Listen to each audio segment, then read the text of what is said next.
Okay, starting now.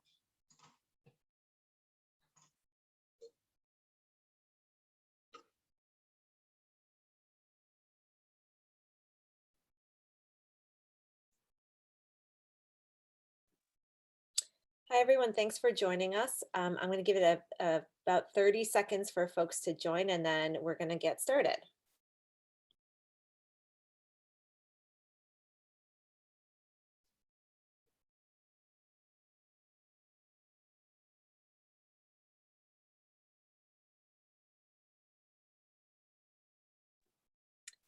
So we're going to get started. Thank you all so much for joining us tonight. I know this can be a really challenging time for families, but we're so happy to have you here so we can have a discussion about the pediatric COVID-19 vaccine. So my name is Dr. Becca Bell. I'm a pediatric critical care doctor. I work in the pediatric intensive care unit at UVM Children's Hospital in Burlington. And I'm the current president of the Vermont chapter of the American Academy of Pediatrics. And I am here tonight with Dr. Colleen Moran from Lamoille Health. She's a primary care pediatrician, and she is going to talk to us tonight about this vaccine. So Dr. Moran has about a 20 to 30 minute presentation. It's going to include a ton of information covering a lot of the questions that we've been getting. So many of your questions will be answered probably by Dr. Moran's presentation. And then we have the rest of the hour, so a half an hour or so, to answer your personal questions. At any point, feel free to go ahead and type your question into the Q&A section. All of the questions are anonymous. No one else can see them, so feel free to ask away, and we'll make sure we get to your questions by the end of the hour. This is also being recorded, and the link will be put up on our website in the next day or two, so you can share with friends and families as well. So with that, I'll hand things over to Dr. Moran. All right, thank you, Becca. It's nice to be here this evening. I think we're all getting a little bit more used to everything being virtual, but we hope that you're able to answer a lot of those questions, and the things that we don't cover through the slides, as Becca mentioned, just pop it into the question and answer chat and we will get to those as well. So we're excited to share what we know about the COVID vaccination that's now available for our younger kids. So that age 5 to 11 that has been waiting to be vaccinated. So some of the common questions that we'll cover is, does my child need to get vaccinated? What are we actually protecting our children from? And what are the risks associated with the vaccine? As pediatricians, we recognize that each day parents make decisions about health and safety for our children, and we're here to help you make those as informed decisions. So how do these vaccines actually work? The COVID-19 vaccine works similarly to other vaccines your child has received. The pathogens, those that we see with SARS-CoV-2, or the other name that we commonly hear is called COVID-19, they get into our bodies and then they multiply inside our own bodies. And then the virus stops this by helping the immune system make special protein. Sorry, the vaccine stops this by helping the immune system make special proteins that are called antibodies to help fight off this virus. So after vaccination, your child has less of a chance of getting COVID-19. And if they do happen to get infected with the virus, they may not be as sick as they would without the vaccine. I often think of vaccines, and specifically the COVID-19 vaccine, as like a coach to help your child's immune system be prepared to help fight off an actual infection. So how effective are these vaccines? So we know, and that the research has continued to show, that all of the COVID-19 vaccines are highly effective at stopping people from getting COVID-19. And those that do end up getting COVID-19, it helps to prevent those serious illnesses, hospitalizations, and also death in those who have become infected with COVID-19. We don't know exactly how long the immunity from the vaccine will protect people. And as we know in the news, there's a lot going on around boosters and when to get boosters and who should get booster doses. And with time, this will become a more clear picture. And I think it's also important to remember that no vaccine is 100%, but these vaccines are doing an incredible job at keeping us all healthier. The vaccine safety data has been closely monitored. With so many incredible scientists working together, this vaccine has had one of the most intensive safety monitorings of any of the vaccines that we currently have available. So the timeline that many of us are pretty familiar with is we think about winter of 2020 when the emergency use authorization for the Pfizer vaccine became available for those that are 16 and older. And then in May of 2021, that was extended to include the 12 to 15-year-olds. And then in August, the over 16 population received the full FDA approval, so it was no longer considered the emergency use authorization. And then just in the last few weeks, in November of 2021, we now have the emergency use authorization for our 5 to 11-year-old with a smaller dose and that the CDC has recommended for use. And we all likely remember when the vaccine first became available in the US for adults, and then it extended to adolescents. And over the summer, it's important to remember that it now has full FDA approval for those 16 years and older. So in the United States, over 100 million people have become fully vaccinated, which we consider having had at least 2 doses of the Pfizer vaccine. And 12.6 million youth between the ages of 12 and 17 have been fully vaccinated with this vaccine. And as of November 17th, 2 million children ages 5 to 11 years have received a dose of the pediatric vaccine. We think about how quickly that must have happened, considering the emergency use authorization just happened in the last couple of weeks. So what's different about the pediatric Pfizer dose, or some of us are calling it Pfizer Junior? So it's a smaller dose. So the adult dose, or the dose for the 16 and up, is a 30 microgram dose. I'm sorry, for the 12 and up is a 30 microgram dose. And this dose is a 10 microgram dose. The studies have shown that there was a similar immune response in the 5 to 11-year-olds with this smaller dose, and has an incredible efficacy of 90.7% against COVID-19 infection. And it's also important to know that this data was collected during the increase in infection rates during the Delta wave, and that there have been no serious adverse events related to the vaccine. We often think of it as a dose that's just right for this population. So looking at how these studies were done in a little bit more detail was phase 1 was looking at what dose was most effective. So looking at the 30 microgram dose that the 12 and up were receiving, decreased down to 20 micrograms and then decreased down to 10 micrograms to see what was safe and effective. And then they moved on to phase 2 with the trials specific with the dose of 10 micrograms. And then phase 2 and phase 3 was the double-blind placebo. So that was when kids were randomly assigned to groups where they received either the vaccine at the 10 microgram dose or saline.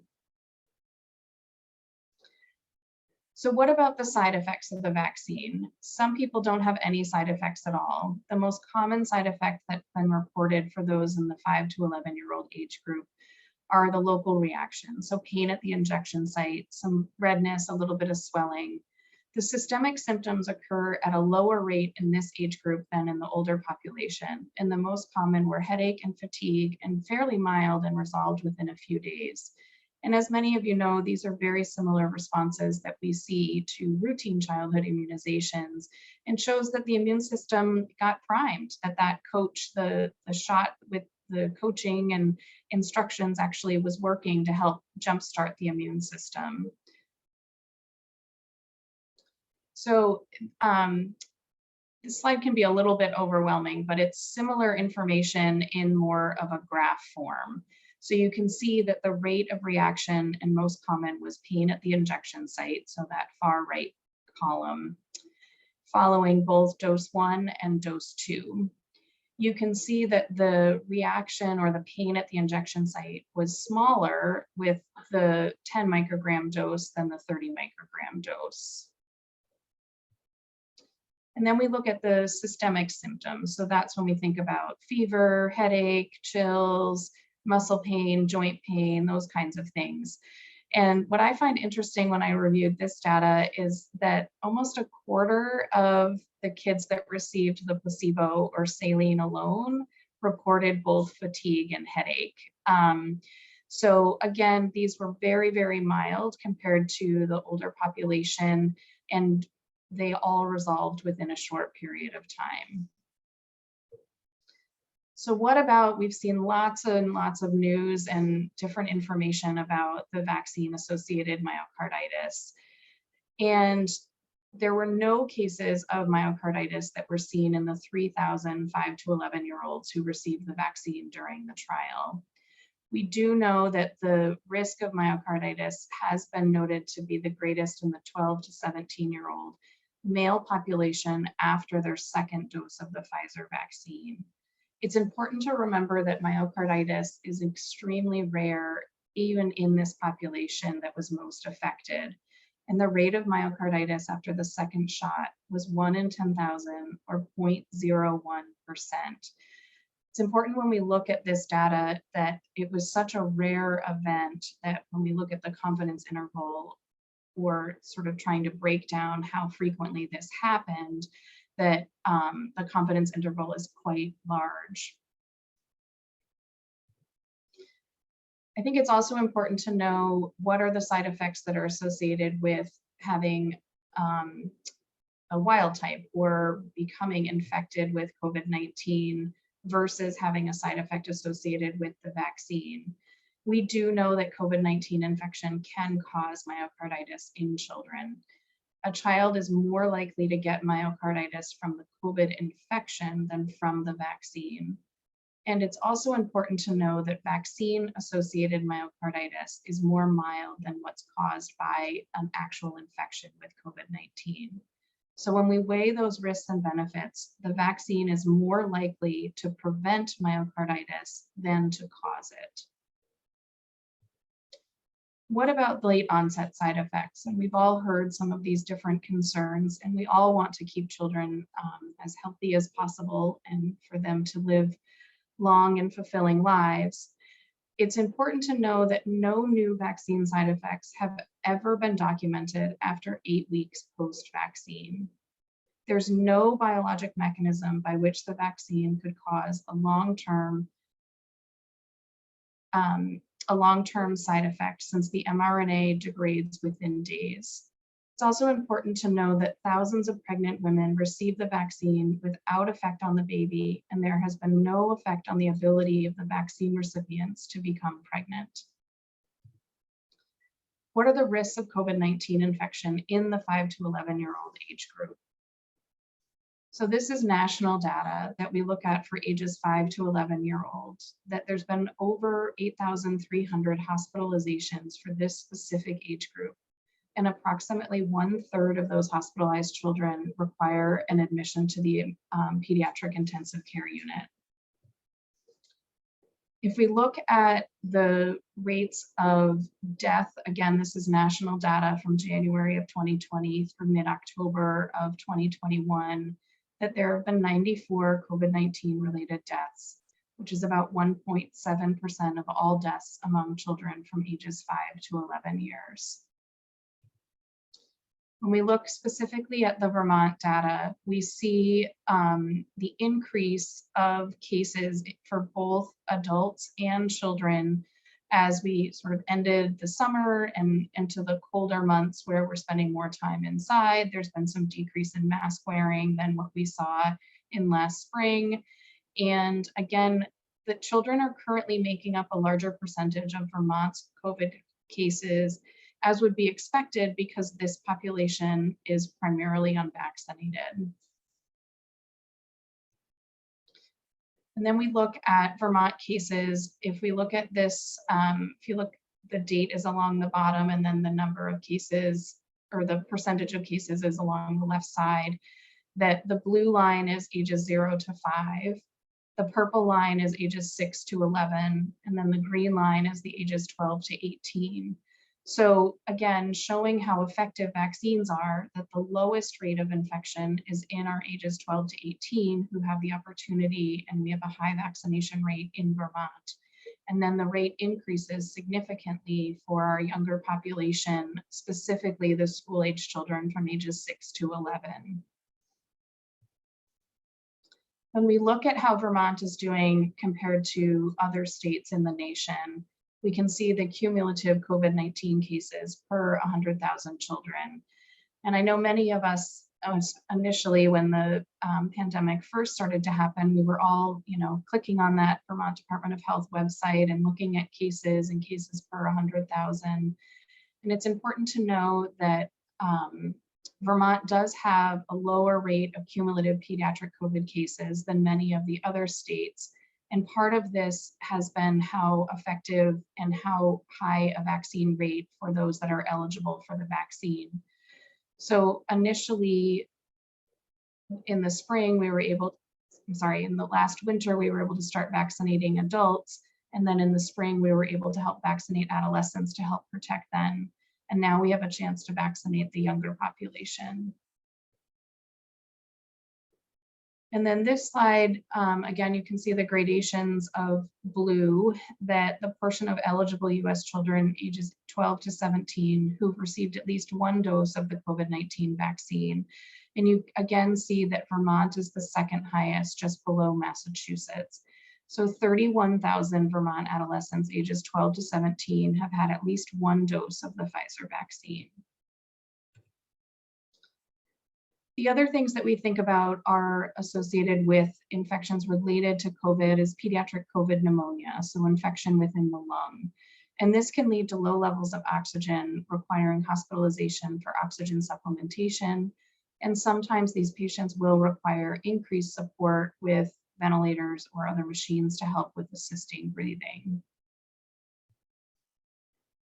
The other thing that we think about is the severe COVID cases among adolescents. Vermont's high adolescent vaccination rate protects our youth from severe COVID disease as cases rose due to the Delta variant. The national data showed that unvaccinated adolescents are 10 times more likely to be hospitalized due to COVID than vaccinated adolescents. The other thing that we talk about is the multisystem inflammatory syndrome in children. This is a specific definition that requires evidence of inflammation, severe illness requiring hospitalization, and that 2 or more organ systems are involved, such as the heart and the lungs, and that these patients are also have recent or current COVID infection. It's important to know that the US cases have been over 5,000 and deaths have been 48 as of when these slides were put together. It's important to know that this multi-system inflammatory response is most frequent in the population that is now eligible for the vaccine. So those kids ages 5 to 11 years. So we also use statistics to say, okay, what are the benefits of the vaccine and the benefits of vaccinating this population? So on the left-hand side, you can see for females ages 5 to 11 and for males ages 5 to 11 on the right-hand side. So the estimated benefits for every million children that are fully vaccinated would be over 50,000 cases prevented in both males and females, either around 200 hospitalizations prevented, 130 multi-inflammatory responses cases prevented, and 60 to 70 ICU admissions prevented.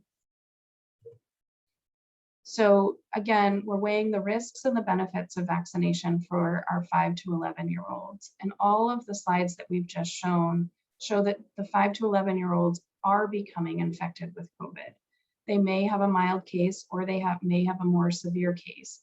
We do know that this population does also have an increased risk of the multi-system impact of having an acute infection with COVID-19.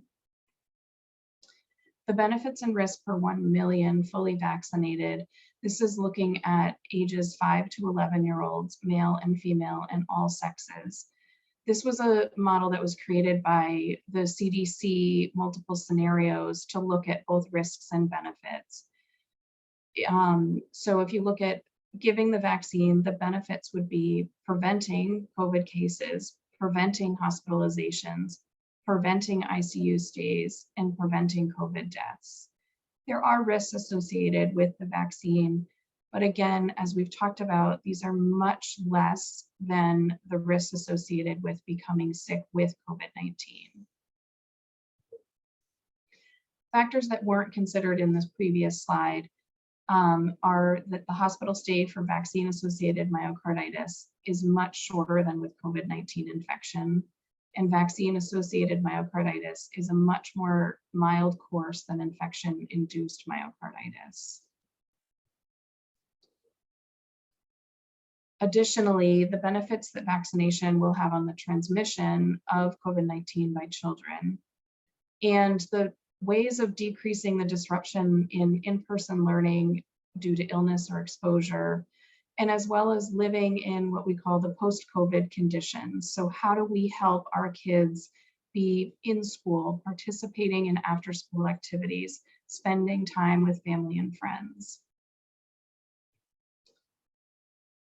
So the voting question for the FDA when they made the emergency use authorization was that based on the totality of the scientific evidence available, do the benefits of the Pfizer-BioNTech COVID-19 vaccine, when administered as a 2-dose series, so 10 micrograms, again, that smaller dose, 3 weeks apart, outweigh its risk for use in children ages 5 to 11 years old?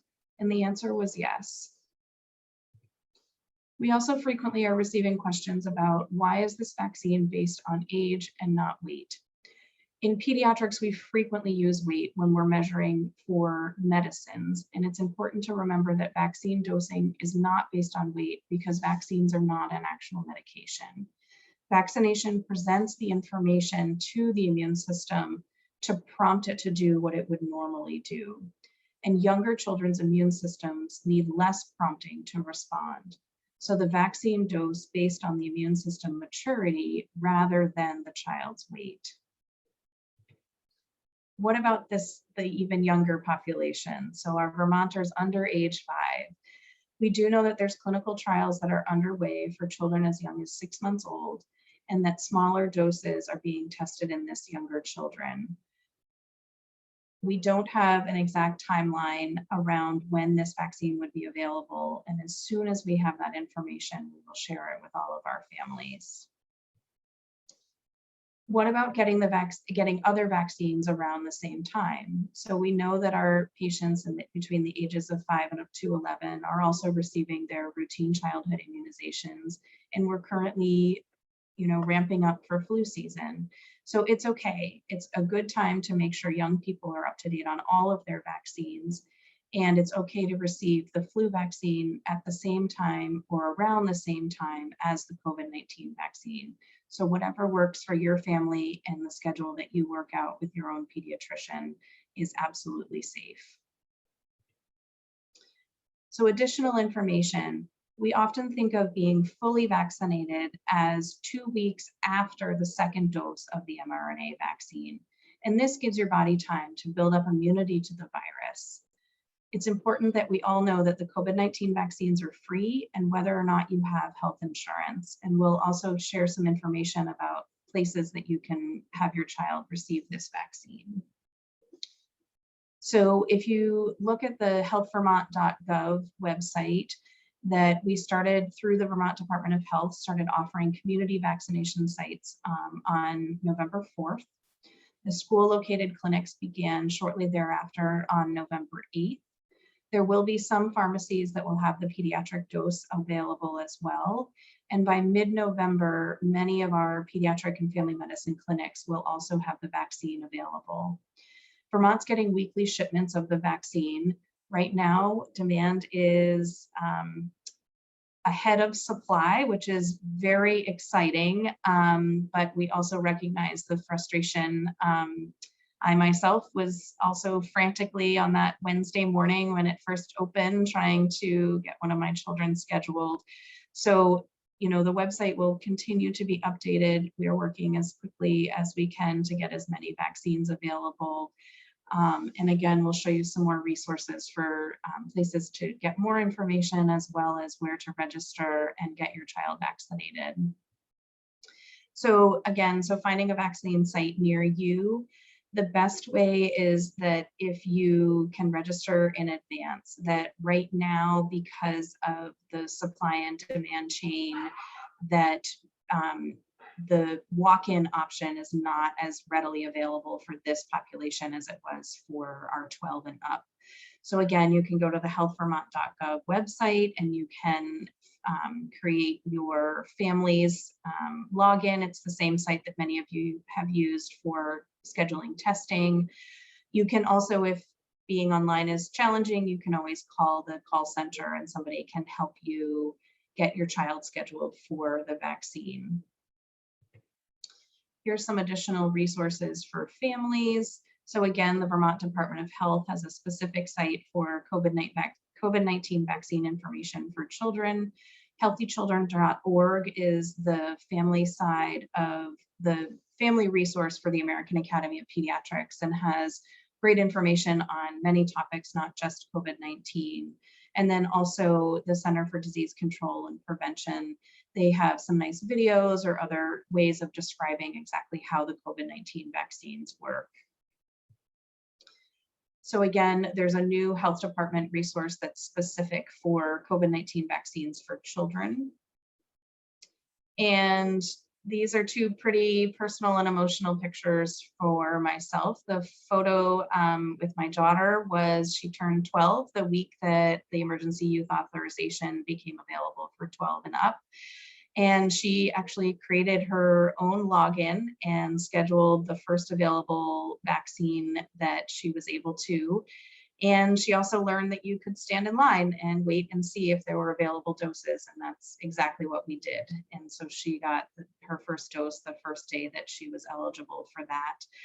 And our son became eligible with this next cohort, so the 5 to 11-year-old group. And he found out about that emergency youth authorization and was bugging us until we were able to actually get that time scheduled. I'm not a particularly tearful person, but both of these days were pretty emotional for us as a family. And I'm proud of my own children and then the other children that have decided and asked to be vaccinated. So we can open it up to some questions, comments, and we're here just like, your own personal family physician or pediatrician, that we're here to answer your questions. We know that you're trying to make the most informed decision for your children and your family. Thank you so much, Dr. Moran. You covered a lot in a short time. So we have some questions that are like really specific to people's kids and like, how do we get them vaccinated in the best, in the best setting possible? So the first one is a great one. So this is something, this is a participant and attendee whose children have syncope. And so generally when they're vaccinated, they're under the supervision of a pediatrician and with medication. And this person's called their pediatrician, and there are currently no possibilities that I know of to schedule their vaccination under these conditions. What is being done to give access to vaccine for kids with special needs? Mm-hmm. So maybe, I think there are two things here. One is, how do we make the process better for kids? And then two, you could also talk a bit about, you talked a little bit about the rollout that family medicine and pediatrician offices didn't have the vaccine right away. And maybe you could talk about the timing around that and what you would suggest if these were your patients. Yeah, so I think it's great that you've already reached out to your children's pediatrician. I'm assuming that there's also a portion of anxiety associated with having the shot, and potentially that's also part of sort of the syncope or the fainting.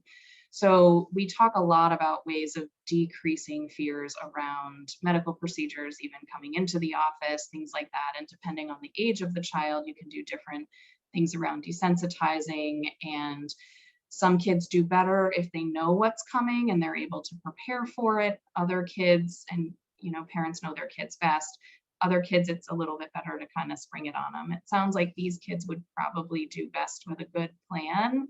And I would hope that, as we talked about, the initial vaccine became available through the Vermont Department of Health clinics versus in the pediatric offices or through the family practice offices. It is coming, and many of those offices now do currently have vaccine. So it sounds like that might be the most ideal place. The other thing would be to reach out to the actual clinic that's happening in your local area and explain what's happening and what your concerns are. That in general, the folks that are running those clinics want everybody to be as absolutely successful as possible. And if, we often say reach out to your local pediatrician or your local family practice provider.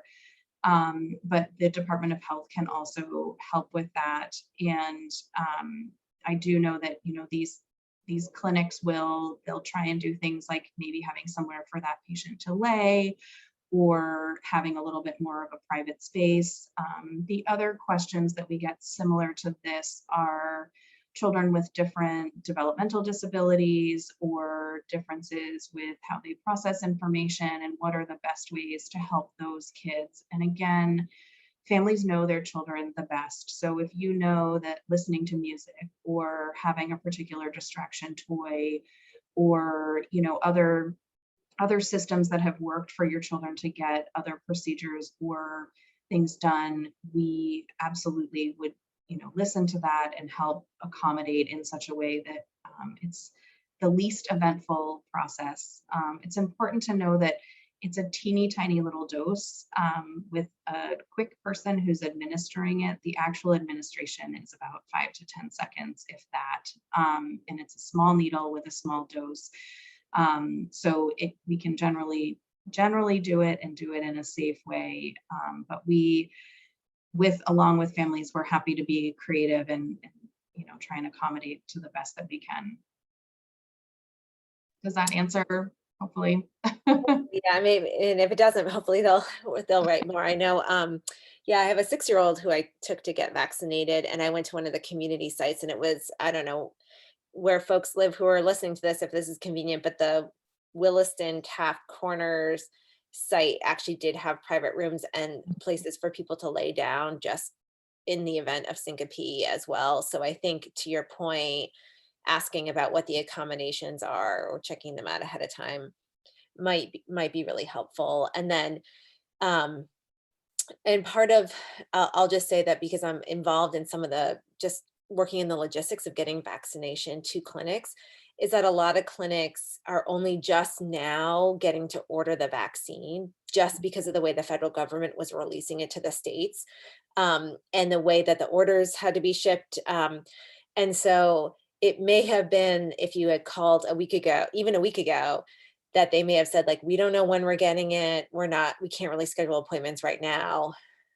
So that may have been your answer. And I would suggest calling back, because we do know that among all of the practices in Vermont that care for kids, so whether it's a pediatrician office or family medicine office, almost all of them are going to have this vaccine in their office. But it's been hard to figure out the logistics in terms of scheduling. So might be worth calling back this week and saying, is this something that's coming that we could make an appointment for? Or should I look to community sites and see what's available that would be most accommodating to my children? We have a few more specific to, again, children and their needs. I have a child who's born prematurely with a heart murmur. Is it safe for them to get the vaccine? Absolutely. And our cardiology colleagues and the neonatal intensive care follow-up clinics have given a resounding absolutely. And similar to other respiratory infections, that particular population is at much higher risk of complications. So we would absolutely recommend for children that were born premature, children with congenital heart or other conditions, to receive the vaccine. And specifically, those aren't children who would be any more likely to get the vaccine associated myocarditis. So I think sometimes when, I don't know if this is what this person was asking, but sometimes people worry if their child has a underlying heart condition, that makes them more susceptible to vaccine induced myocarditis, and it does not. So, so I think that oftentimes when people ask about mention heart stuff, I think they're really thinking about that. What about asthma? My child has asthma. Should they get the vaccine? Absolutely. Again, we think about our higher risk population. So similar to recommending the flu vaccine and other ways of decreasing risk of transmitting or getting respiratory illnesses, children with asthma are at higher risk of complications from COVID-19, and we would absolutely recommend them being vaccinated. You had talked, Dr. Moran, about getting vaccinated even if you've had COVID infection. What is the timing on that? So we have some folks asking about that. We know we have a lot of COVID in the community right now. A lot of kids are getting COVID. So if a child has say is infected right now, when can and should they get the vaccine? Yeah, so we know that vaccine immunity is more reliable than immunity from having an actual COVID-19 infection. And I think like a lot of the things that we've learned throughout this pandemic and over the last 22-ish months is that our understanding changes a little bit. So when the vaccine first came out for adults, there was a discussion around waiting, I believe it was about 90-ish days. And part of that theory was that the immunity from your native infection was starting to decrease around that timeline. So that was when it was recommended to get the vaccine. Right now, and Dr. Bell can correct me if I'm wrong, that as long as the person has recovered and does not currently, sorry, I kept all the children and the dogs, but the cat snuck through. So right now, as long as the child is not acutely ill, so similar to other vaccines, if there's a fever, then we would hold off on the COVID-19 vaccine as well as other vaccines. The other question that sometimes comes up is, should I have my child tested prior to having the COVID-19 vaccine? And in general, our recommendation is that unless they're symptomatic with symptoms that would be concerning for COVID-19, you do not need to test the child prior to getting the vaccine. I haven't heard that one. And I can see why people would ask about that. And we just generally, it's really about not infecting other people, not exposing other people at the vaccine site or at the office. So we say, wait those 10 days that you're supposed to isolate. But I have, no one has asked us yet tonight, but I have had people on these forums ask about like worrying about an interaction. Like, if you're starting to build antibodies against infection and then the vaccine, then you get vaccinated, is there going to be some interaction? So I don't know if you could speak a little bit more about that. Yeah, it's a great question. I think one of the ways that I often think about that is when we give the other routine childhood immunizations, the immune system is being exposed to more than one antigen at the time. And we know that these combination vaccines have a more effective immune response than single dose or single antigen exposure. We're exposed to antigens all the time, whether it's through our vaccines or just being out in the world, playing in the sand. We're constantly being exposed to antigens, and our body is learning what are the ones that we need to be concerned about and try and fight off and create these amazing antibodies to help protect us from future infections. So specifically looking at, is there a risk, or is the vaccine not going to be as effective, or would there be an actual interaction between having an acute infection and receiving the vaccine at the same time? The answer is no. And what's pretty amazing about these mRNA COVID-19 vaccines is that there isn't any COVID-19 in the vaccine. That some of the other childhood vaccines or vaccines that we receive as adults, there's actually little teeny tiny pieces that help prime that immune system pump when we give the vaccine. And that's not the case with the COVID-19 mRNA vaccine. It's a message. It's truly a little tiny message that gets our own immune system to prime and make the protein and the antibody to help fight off the infection. So that actual mRNA, the message is only in our system for a very short period of time. So I think it's important that, yes, so the body would create antibodies to both the acute infection and also from the vaccine. There are folks wondering about boosters, and you had said we don't really know, and that's oftentimes our answer here during this pandemic is we're not really sure. But sometimes people wonder if the fact that we need boosters, if that means that the vaccines aren't very effective. And I'm wondering if you could talk just generally, we don't know what we'll need for what what the regimen will be eventually, especially for kids who tend to have a pretty robust immune response early on. But maybe you could talk a little bit too about just with routine childhood vaccinations, we need multiple doses of those vaccines. So how do you think about that and what's going on in the body when we have to give more than one vaccine? Yeah, so if we think about, again, what vaccines are doing is, I really like the analogy of a coach, that essentially it's giving a message and trying to train the immune system for how to fight off these potential infections or illnesses that we all unfortunately will potentially get exposed to. And we know that COVID-19 is very prominent in the community right now. That most of the childhood vaccines, you receive more than one dose, and you receive that dose over a period of time. So when we think about the routine childhood immunization, so, lots of babies come into our office on a regular basis, especially in that first, 15 to 18, 24 months of life. And so those doses of the vaccine that they're getting at 2 months, 4 months, 6 months, and then again as they get older, are again repriming that immune response. And that information has been studied over time to say, okay, how many doses of each one of these vaccines has been the most effective? Interestingly, for those of us that work in healthcare or other professions, we actually we get tested to see whether we responded to those vaccines. And some of us end up getting boosted or getting additional doses of those childhood vaccines to make sure that we are truly protected when we're working with, a vulnerable population. We also think about a vaccine that many of us think of as one that we get every year, so the flu vaccine. And part of that is that the influenza virus itself changes. So the vaccine that we get on an annual basis is modified because that flu vaccine is changing.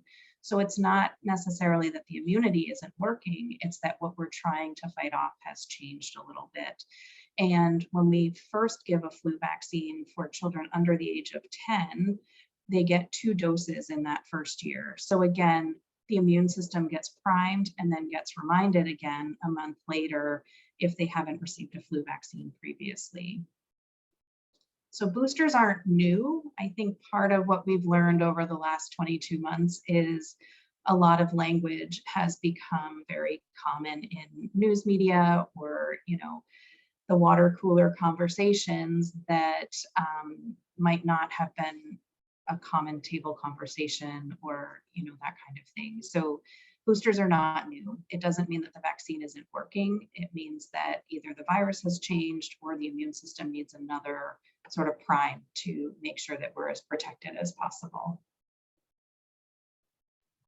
That's such a good point that some of this stuff is pretty new to folks, and I even think back to right at the beginning of the pandemic and thinking about vaccine development, and I have to sometimes remind myself that these vaccines really exceeded for sure my expectation, and I think everyone's expectation. Like older folks oftentimes don't really respond well to vaccination, and so like initially these studies were just really, really just exceeding expectations, to this great degree. And then, when people started talking about breakthrough infections, I think that was really disappointing to people. but not surprising to any of us. And that's, that's not really why we have we have vaccines to prevent serious disease. So how do you think about, when if someone says, well, I mean, if you can still get the virus, what's the point? Like, should we really still bother if we can still get infected and test positive, even if we get vaccinated? Yeah. And again, sort of as a follow-up to that point, this is the conversation we have every year around the flu vaccine and we have other vaccines that we think of as having higher breakthrough rates. So pertussis or chickenpox, that we still see some of those infections. For a little while, I remember in the media, there was a photo of a child with a smallpox infection that was unimmunized, and then a photo side by side of a child who had been immunized of smallpox. And visually, that was so effective to show the difference. So you see a child who's absolutely covered in smallpox, and then you see a child with just a small number. And we see similar things with viruses or bacterial infections that we can actually physically see. So smallpox, chickenpox, those kinds of things. And so I think the other piece that I think of is we have literally watched the scientific process in mainstream media. And I regularly think over the last, 22 months, how amazing it has been to watch when many of the roadblocks are lowered or completely removed to go from identifying a virus or an illness that's causing serious infections and hospitalizations and death to actually putting shots in arms. And there weren't any steps that were skipped. It was that a lot of those roadblocks were taken down. The other thing that I think is important to remember is that oftentimes vaccines are tested and tested and tested and tested, and then the manufacturing starts. So from the time that they become approved to when shots go in the arms of the greater population, there's a lag. And that's not happening right now. That the manufacturing is happening at the same time that the studies and the approvals are happening. So you can go from, as soon as that information is available and knows that it's safe and effective, then we can start to administer. And I think it's also important to remember that the vaccines we're hearing about are the ones that have crossed that finish line. There's so many more that weren't safe enough. They weren't effective enough. And those are not the vaccines that are becoming available. So again, I think it's important that we're constantly learning. So when myself or Dr. Bell or your own, primary care provider say, we don't know, or we're not sure, it's because we're still learning as well. But we do have, we know that these vaccines are safe. I don't know if I feel like I went on a tangent on that one, Dr. Bell. No, I mean, you answered another really common question about the timeline. And I think, again, just reminding folks, like, the whole world was shut down. I mean, we couldn't go anywhere. People were locked down. The economy was like shut down. And so, I mean, this was everyone's top priority, was to get things done. And then the other thing that a lot of vaccine scientists tell us is that there was a ton of clinical trial participants, volunteers and which sometimes that's a challenge in other cases, but not in this case, both for adults and for children. So that actually helped as well. Just the last thought, Dr. Moran, is just generally, how do you talk to parents about this decision, just making a decision where there's knowns and there's unknowns? So you presented, what do we know about what the virus does in kids, but then there's some unknowns too. And then what do we know about the vaccine? And how do you then, like, you made this decision for your own children, you're recommending it for your patients. Like, how do you kind of weigh that? You had the slide with all the numbers, but how do you sort of weigh that more kind of emotionally? Yeah. I think to answer that varies from family to family. And I think that one of the most important things that we do as physicians is listen and understand what it is what are the questions that this particular family has related to their own children or themselves, and truly listening to that and understanding. And I think, we've alluded a little bit that we as medical providers have been on calls and webinars and received tons of information, and then all of a sudden the vaccine becomes available. And it wasn't a surprise to us when it first became available to these different age groups, because we've been a part of that conversation.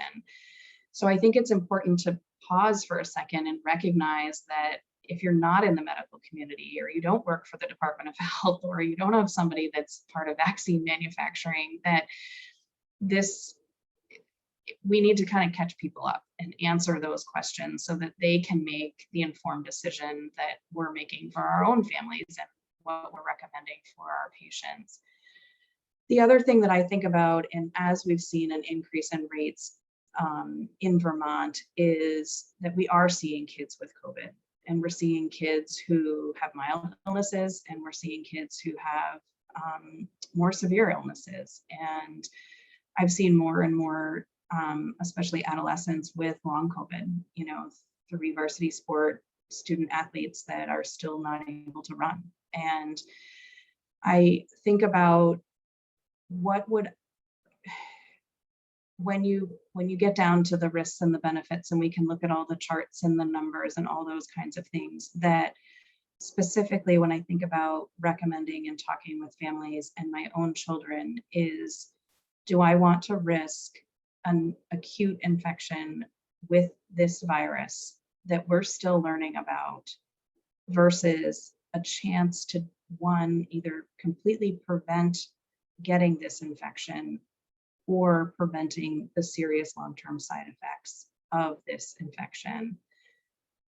And I keep going to the latter, that we don't have all of the information. We don't know exactly what COVID-19 is going to look like and what the landscape is going to look like in 6 months or 2 years or 6 years or 60 years.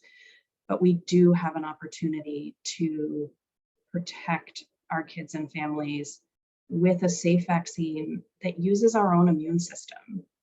It sends a little message to our own immune system so that it can make the antibodies and the cells and the memory to help prevent this serious infection. Thank you so much. That's so helpful to think about. We still don't know, everything we'd like to know about the virus. And I think that is the thing that that worries us the most. Yeah. Well, thank you so much, Dr. Moran. We've answered all the questions, and I want folks to know that the recording should be up of this session should be up on our website in the next day or two. So please take a look back and feel free to share this recording or any other recordings. And we hope this was helpful for everyone. And thank you again, Dr. Moran, for your time. Yeah. Thanks for arranging, Dr. Bell. Have a good night. You too.